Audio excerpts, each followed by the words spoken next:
Hi friends, అందరూ ఎలా ఉన్నారు? బాగున్నారా? అని బాగున్నాను ఫ్రెండ్స్. ఇవాళైతే రైతా చేసినాను.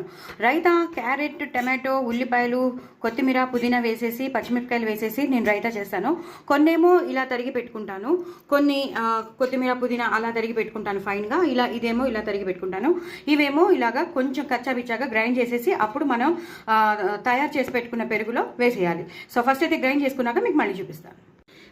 సో నేను పెరుగు రెడీ చేసి పెట్టేసుకున్నానండి. ఉప్పు వేసేసి చిలికి చేసి పెట్టుకున్నాను. ఇప్పుడు నేను ఇందాక మీకు చూపించిన క్యారెట్, ఉల్లిపాయలు, టమాటో, పచ్చిమిర్చి, కొత్తిమీర, పుదీనా అది నేను వేసేస్తున్నాను.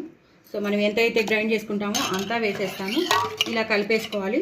అలాగే కొన్ని మామూలుగా తరిగి పెట్టుకున్నా కూడా ఉల్లిపాయలు కానీ క్యారెట్ కానీ మీరు ఏమేమి వేసుకోవాలనుకుంటున్నారో క్యాప్సికమ్ కూడా వేసుకోవచ్చు, కీరా కూడా వేసుకోవచ్చు, మీ ఇష్టం. మా ఇంట్లో లేవు కాబట్టి నేను వేయలేదు, మీరు కావాలంటే వేసుకోవచ్చు. దాన్ని ఇలాగా కలిపేసుకోవాలి. ఇప్పుడు నేను ఉప్పు వేసేసానని మీకు చెప్పాను కదా. ఇప్పుడు నేను పాలు పోసేస్తాను, చిక్కని పాలు పోస్తాను. అలాగే కొంచెం మిరియాల పొడి వేస్తాను. మిరియాల పొడి వేస్తే మంచి ఫ్లేవర్ వస్తుంది, ఘాటుగా ఉంటుంది, భలే బాగుంటుంది. ఇప్పుడు మొత్తం అంతా నేను చూసారు కదా ఎంతో డిఫరెన్స్ ఉన్న రైతా ఇది. మనం కొంచెం గ్రైండ్ చేసాం, కొంచెం గ్రైండ్ చేయలేదు, అలా వేయాలన్నమాట. లాస్ట్లో కొత్తిమీర, పుదీనాతో మనం గార్నిష్ చేసేసుకుంటే మంచి వెజిటబుల్ రైతా రెడీ అయిపోతుంది. క్యారెట్ రైతా అనొచ్చు, వెజిటబుల్ రైతా అనొచ్చు, ఎలా అయినా అనొచ్చు. కానీ చాలా చాలా టేస్టీగా ఉంటుంది. ఈ కన్సిస్టెన్సీలో ఉంటే సరిపోతుంది.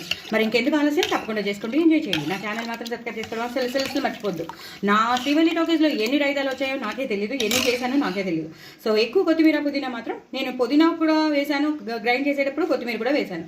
సో ఇప్పుడు వేయాలి, అప్పుడు వేయాలి. సో తప్పకుండా చేసుకోండి, ఎంజాయ్ చేయండి. చాలా చాలా టేస్టీగా ఉంటుంది. బాయ్ అండి.